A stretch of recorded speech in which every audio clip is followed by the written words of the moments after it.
Hi, I'm Joe James, and in this video I'm going to show you how to write a program in Java to do temperature conversions between Celsius and Fahrenheit. So I've already written a program. I'll kind of walk you through how it works.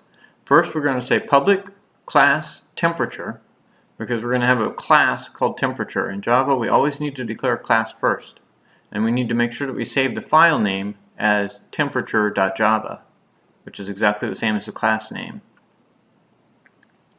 So we're going to have three different functions.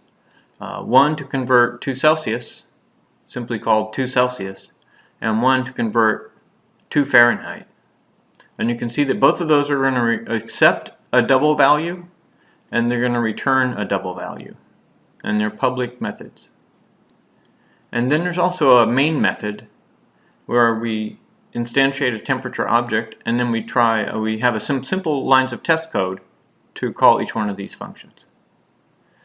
So first let's take a look at the to Celsius function. So public double to Celsius, as I explained already, we return a double value and we also accept a double value, which is the Fahrenheit. What we're returning is the Celsius. So inside the method we'll declare a double C. We'll set C equal to, this is the standard formula to calculate degrees Celsius using the given Fahrenheit. So F minus 32 divided by 1.8. And then we'll return the centigrade value that we calculated. And to Fahrenheit is public double, because we're going to return a double, and we're also going to accept a double, which is the Celsius value. The first thing we'll do in our method is declare a double value for the Fahrenheit value. We'll do our calculation, which is centigrade times 1.8 plus 32.0 degrees, and then we'll return the Fahrenheit value. So those are our two functions.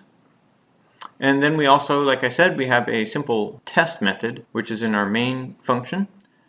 We first start by instantiating a temperature object with a lowercase t, and then we'll declare an ftemp, a Fahrenheit temperature variable, which is a double.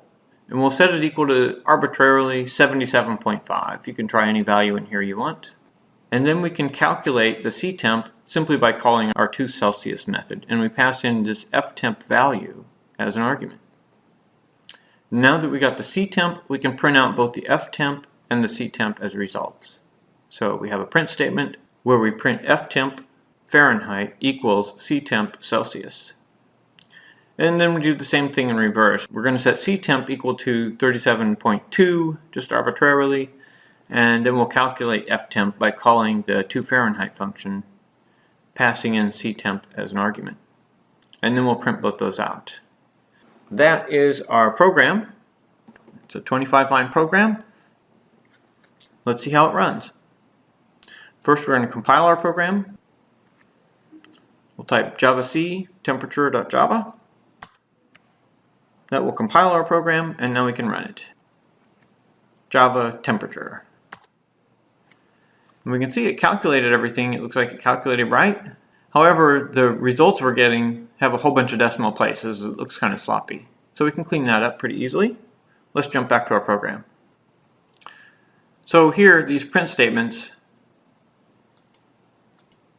we can use %.2f, which will trim our decimal value to 2 decimal places. F stands for floating point, and % is just the variable where we're going to substitute in the variable ftemp, and then the second one we'll substitute in the variable ctemp. So this is a print format. We use printf instead of print line or print. Print format, that's the substitute in our first variable, 2 decimal places, floating point value, and the same here. And then we did the same thing down below. So let's see how that runs. We'll compile our program, and we'll run it. And bam, there we go, it works. So one other thing we might want to change, we can consolidate all three of these 3 lines of code into a single line by just returning the calculation. And we can do the same thing down below. We'll just return the calculation. And we'll save that. So that's a little cleaned up, a little simpler looking code. If you liked this video, please click a thumbs up and subscribe to my channel. I'm Joe James. Thanks for watching.